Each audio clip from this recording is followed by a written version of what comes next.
Fix, ini bukti kalau M. Taufik sudah bukan pendukung Prabowo lagi, tapi loyalis Anies.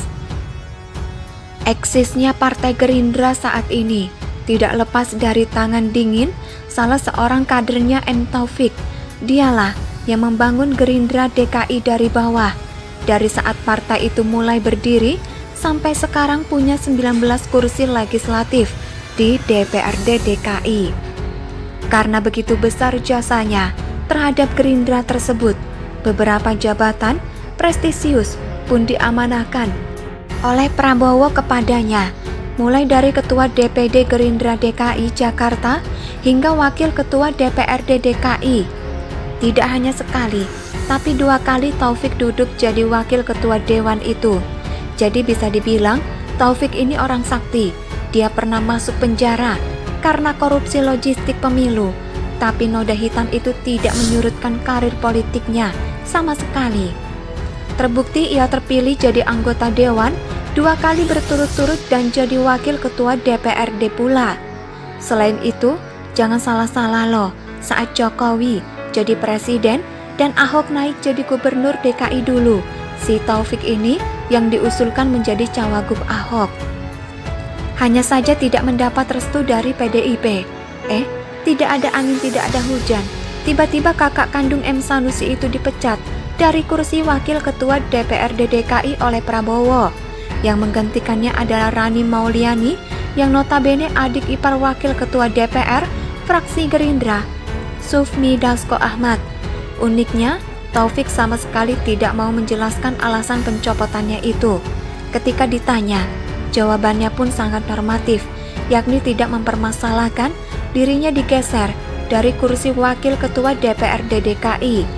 Pak Riza sudah ngomong soal pencopotannya, saya jawab ya nggak apa-apa, ujar Taufik dengan nada pura-pura ikhlas.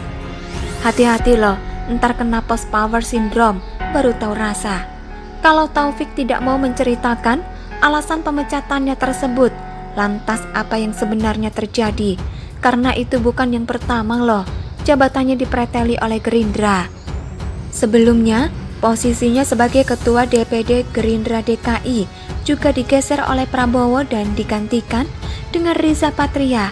Jadi kalau tidak ada masalah serius antara dirinya dengan Gerindra, pasti Taufik tidak akan diperlakukan seperti itu.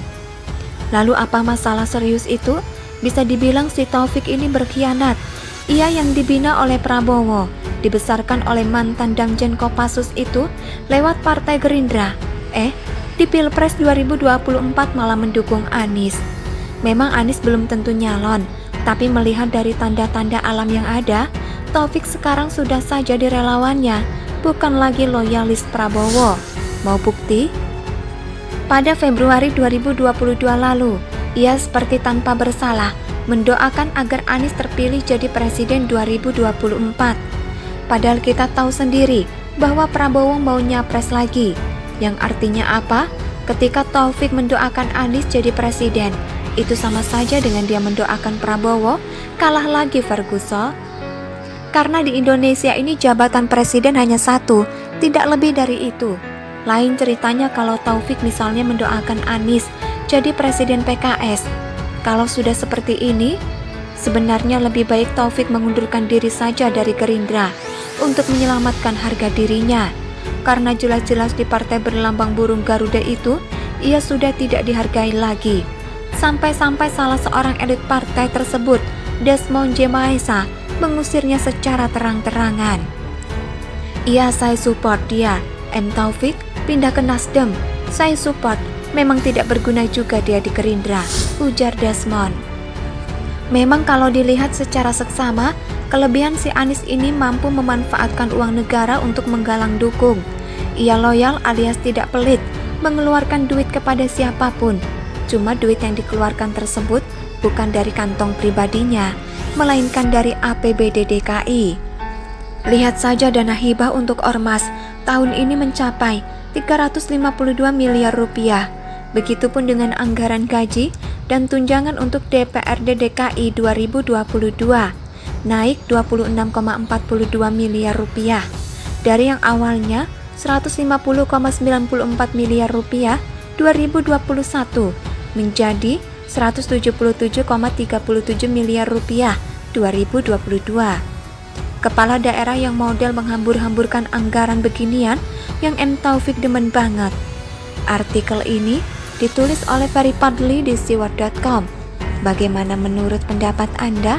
Silakan tulis pendapat Anda di kolom komentar.